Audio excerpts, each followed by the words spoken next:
Hey, what's up guys? Welcome po sa aking YouTube channel. Ako nga pala inyong Kuya Carl. So, ang date po ngayon is January 12, 2025. Ang gagawin po natin ngayon is i-update ko po kayo sa aking portfolio sa aking Wealthsimple. Saka pag-uusapan po natin ngayon ng topic ngayon. Ang topic po natin ngayon is kung paano i-apply ang leverage sa para mas lumaki pa yung ating portfolio.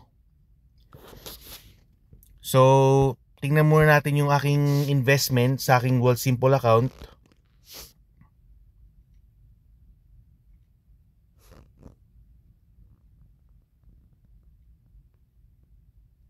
Okay, so right now ang total amount ng aking investment account dito sa Wealthsimple is 35,878.72. I'm still up 13,987.07, which is 63.89% all time. So tingnan po natin yung aking share count sa aking TFSA. So right now sa TFSA I got 16,469.46. So down ako ng 1,620.25. So anong nangyari, bumili ako ng MSTY Misty. So right now it's 267.9594 shares. Ito yung aking tapos sumweldo rin ako sa sa Coney. Tingnan natin. Yan January 9, Fiat, I got dividend of 65 cents. Tapos non-resident tax sa TFSA, yan 65 cents minus 10 cents. IWMY, nakakuha pa rin ako ng dividends pero 8 cents na lang. Tapos sa FSSA, OLT, I got a dividend of $5.51 minus non-resident tax of 83 cents. OLT ulit, RSP 34.29.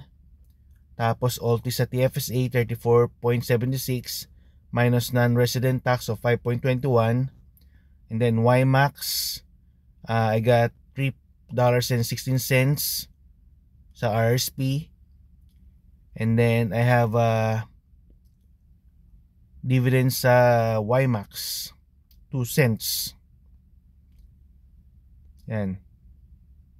Tapos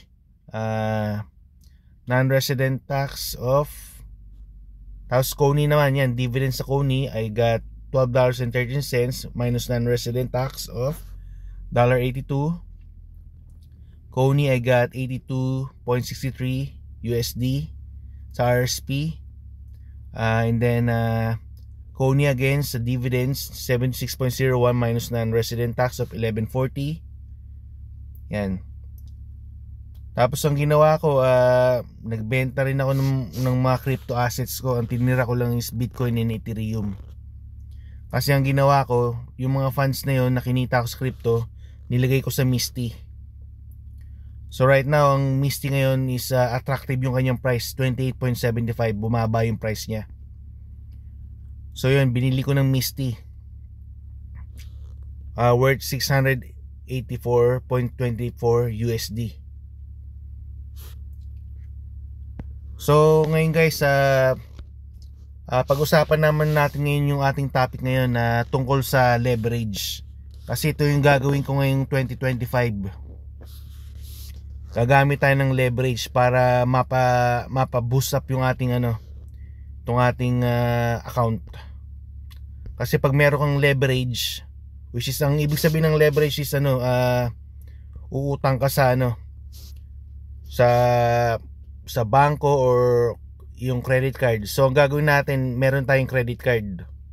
So itong gagamitin nating leverage para mapaboost pa yung ating account. So i-discuss ko muna sa inyo kung anong leverage. So leverage sa financial na mundo, ang leverage ay ang paggamit ng hiniram na pera upang madagdagan ang potensyal na kita ng isang pamumuhunan. So paano ito gumagana? Sa halip na gamitin lamang ang sarili mong pondo para sa isang pamumuhunan, humihiram ka ng pera, halimbawa mangutang gumamit ng margin trading, or gumamit ka ng credit cards or line of credit. Pinapayagan ka nitong kontrolin ang isang mas malaking asset kaysa sa magagawa mong gamit lamang ang iyong sariling kapital. So ayon kay Robert Kiyosaki, mayroong dalawang pangunahing uri ng leverage. Number 1 is good debt. Ito ang utang na ginagamit upang bumili ng mga asset na magbubunga ng mas malaking kita sa hinaharap. Halimbawa, pagbili ng mga ari-arian tulad ng mga bahay na maaring upahan o ibenta sa mas mataas na presyo. Pagpapatakbo ng negosyo, paggamit ng mga pautang upang pondohan ang pagsisimula o pagpapalawak ng isang negosyo. So, yun ang example ng good debt. Tapos syempre good debt din is bibili ka ng dividend stocks, which is meron tayo dividend stocks. Tapos gagamit tayo ngayon ng either line of credit or credit cards para makabili tayo ng dividend stocks. So yun ang aking gagawin ngayon, yun ang aking balak. Tapos susunod, bad debt. Ito ang utang na ginagamit upang bumili ng mga liabilities o mga bagay na mabilis mawalan ng halaga. Halimbawa, mga personal na gastos tulad ng mga mamahaling kotse, bakasyon o mga gamit na hindi kinakailangan. Mga credit card na mas mataas na interest. Kung hindi nababayaran ng utang sa tamang panahon, maaaring tumaas ang interest ng malaki. So key takeaways mula kay Kiyosaki: gumamit ng utang na matalino. Gamitin ang utang upang bumili ng mga assets na magbibigay ng matatag na kita sa hinaharap. Iwasan ang mga hindi kinakailangang utang. Iwasan ang paggamit ng utang para sa mga luho o sa mga bagay na mabilis mawawalan ng halaga. Bumuo ng mga assets. Itutok ang iyong mga pagsisikap sa pagbuo ng mga asset na magbubunga ng passive income. Tandaan, ang leverage ay isang advanced na konsepto sa pananalapi.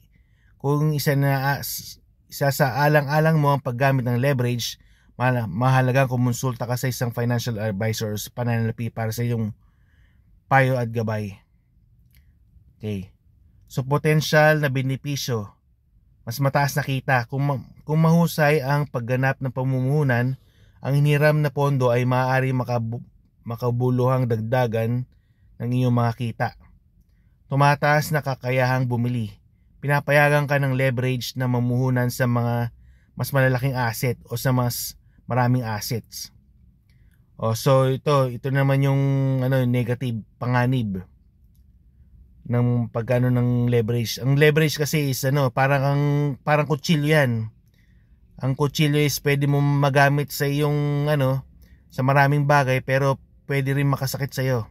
So panganib ng leverage, mas mataas na pagkalugi. Kung hindi maganda ang pagganap ng pamumuhunan, ang iyong mga pagkalugi ay pinalaki na rin.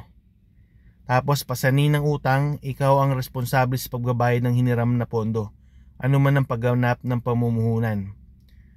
Gastos sa interes. Ang paghiram ng pera ay karaniwang nasasangkot ng mga pagbabayad ng interes na maaaring makalipol sa mga kita. So mga halimbawa, mga mortgage sa bahay. Ang pagbili ng bahay gamit ng mortgage ay isang karaniwang anyo ng leverage.